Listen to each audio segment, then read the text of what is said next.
Assalamualaikum warahmatullahi wabarakatuh. Perkenalkan, saya Ilma Febitasari dari Prodi Pendidikan Matematika NPM 2019 1350447. Di sini saya akan menjelaskan materi tentang pencemaran lingkungan, khususnya pencemaran pada tanah. Pencemaran lingkungan dapat diartikan sebagai adanya perubahan komposisi pada media yang dicemari. Contohnya seperti tanah, air, dan udara, yang disebabkan oleh beberapa faktor seperti faktor manusia, faktor alam, dan lain sebagainya. Faktor-faktor tersebut mengakibatkan penurunan kualitas pada media yang dicemari, sehingga media-media tersebut tidak dapat berfungsi dengan baik sebagaimana mestinya.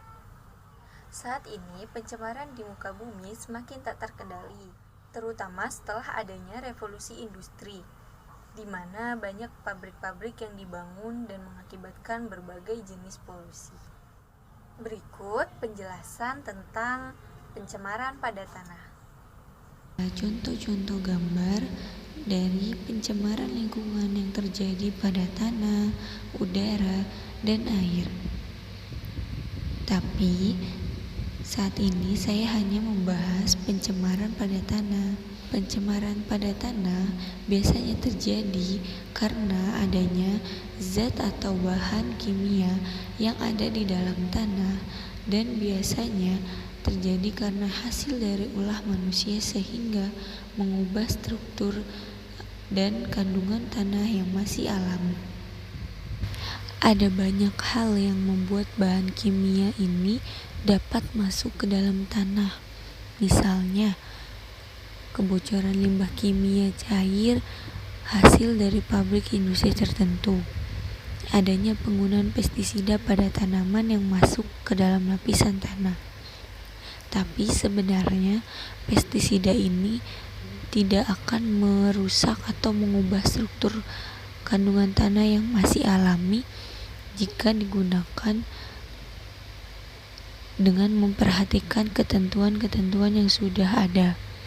Selain itu, adanya kecelakaan pengendara yang mengangkut minyak sehingga bahan kimia yang ada di dalam minyak tumpah ke dalam tanah, serta pembuangan sampah yang langsung ditimbun ke dalam tanah tanpa dilakukan penguraian dulu sebelumnya. Hal-hal yang dapat mencemari tanah itu ada penumpukan sampah plastik di atas tanah yang akhirnya nanti ditimbun ke dalam tanah begitu saja tanpa adanya penguraian terlebih dahulu. Yang kedua, ini ada penyiraman pestisida yang berlebihan. Penyiraman pestisida yang berlebihan dapat meracuni tanaman dan merusak kesuburan tanah tersebut, serta dapat membunuh tanaman dan hewan kecil yang ada pada tanah.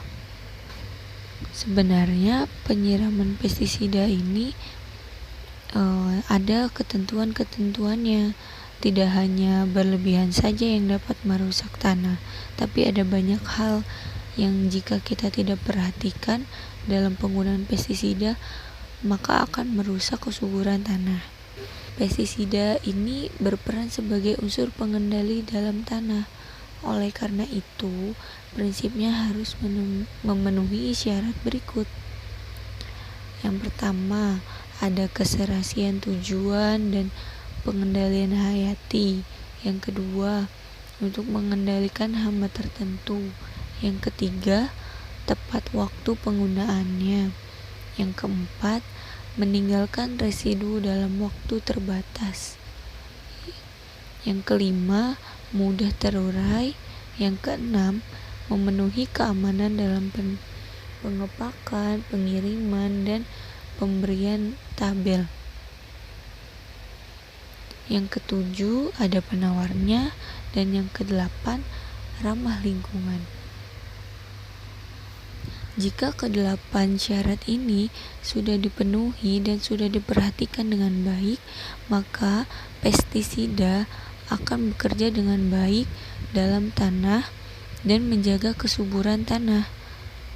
Dan jika kedelapan hal ini tidak diperhatikan dengan baik saat penggunaan pestisida, maka yang ada adalah pestisida akan merusak kesuburan tanah, bahkan merusak tanaman-tanaman yang ada pada tanah dan membunuh hewan-hewan kecil yang ada pada tanah. Sekian penjelasan dari saya, kurang lebihnya saya mohon maaf. Wassalamualaikum warahmatullahi wabarakatuh.